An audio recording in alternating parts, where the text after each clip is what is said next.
Shelter, the finest wickiup. It took all day to cut the willows, haul bundles of long dry grass to the site, and carefully and with much love plied the glass in neat layers to form our first wickiup. Bob Burnham and I had completed the finest grass thatched shelter ever made by 14-year-olds. The moment demanded a celebration. Both Bob jumped on his horse and sped away to retrieve 2 ducks from our river camp. We would eat a feast in the new shelter. Inside the wickiup, I tended a small fire and slowly built it up so a hot bed of cooking coals would be ready when Bob returned. We had placed all our gear inside, and there was still plenty of room for 2 to stretch out on each side of the fire pit. Outside, patches of snow cooled the breezes, but none of it reached through the thick grass matting of the structure. I felt secure and safe. I stretched, placed a few more sticks on the fire, closed my eyes, and dozed. A brisk crackling in my ears woke me up, and immediately burning bits of grass fell over me. Our beautiful wickiup burst into brilliant light. I was lying at the back, and the doorway was aflame, as well as the whole front slope clear to the top. My heart jumped, and I plunged headfirst right through the side of our carefully and lovingly laid wickiup wall. I rolled into a snow patch, slapping and yelling at burning bits of my clothes and hair. It took only seconds for the wickiup to reach a peak of flame and heat enough to ruin most of our survival gear. My bow and quiver of arrows were toast. Our blankets and extra clothes were singed through.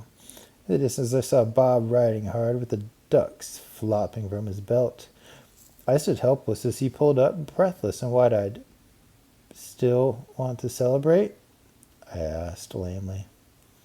Shelter basics. One of the first outdoor skills a person must learn is how to construct an adequate shelter.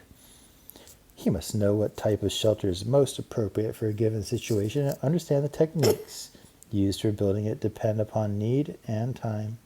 Most shelters should be built according to a few basic specifications. However, special circumstances such as rain or snowstorms or extremely cold weather may dictate any kind of makeshift protection that can be built in a hurry.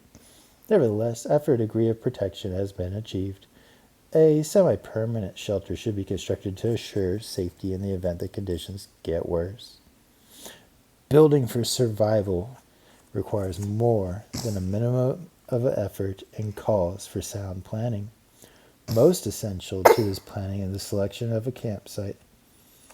A good campsite provides the following necessities: protection from wind and storms, protection from flash floods, rock falls, high tide, freedom from poisonous plants, insect pests, and harmful animals, level ground for a bed and fireplace, access to materials for making a shelter and a bed, adequate firewood, access to food sources and drinking water, dry ground located away from creek bottoms and green grassy areas. A good fire pit is also essential to survival. As it is used primarily for heating and cooking, it should be at least 8 inches deep and lined with stones. Surrounded with spark protectors, which can be made from green pine boughs or upright sticks. If the protectors stand at least 6 inches high, most popping sparks will be stopped. Placed in a direct line with the shelter entrance and slightly forward from the center, as this allows ample space at the back of the lodge. Also of major importance in building for survival are the dimensions and strength of the shelter. It must be allowing free movement around a fire, provide space for a dry wood pile just inside the opening, provide plenty of storage for food and gear, allow for a fair-sized fire pit for cooking and heating, and enough space from walls and ceiling to prevent flames and sparks from catching in thatch materials, be strong enough to withstand high winds and heavy snowfalls. There's nothing quite like having your shelter fall in on you at 3 o'clock a.m. The construction of the shelter should include the following: strong supporting poles, lashed firmly, although most other poles and thatching can be laid on without lashing. Heavy branches stacked against the finished lodge to prevent the wind from scattering the thatching when it is composed of grass and boughs. Plenty of matting and grass for a floor covering, which must be kept at least 1 foot away from the fire and stirred up each evening, or even better, removed completely from the shelter and then respread. especially important in snake country. Lean-to. Easy to build windbreaks, serve well for summer living, and give ample protection in cold weather if sturdy.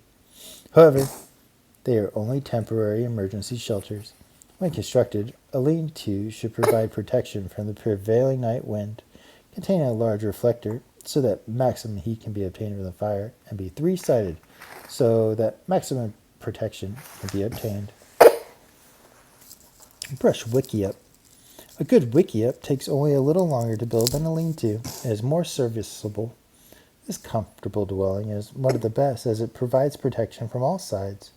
It consists of a tripod on which a tight circle of poles is stacked to form a large teepee or cone-shaped frame. Over this frame is placed a thatching of brush, leaves, reeds, bark, rotten wood, pine boughs, and even dirt.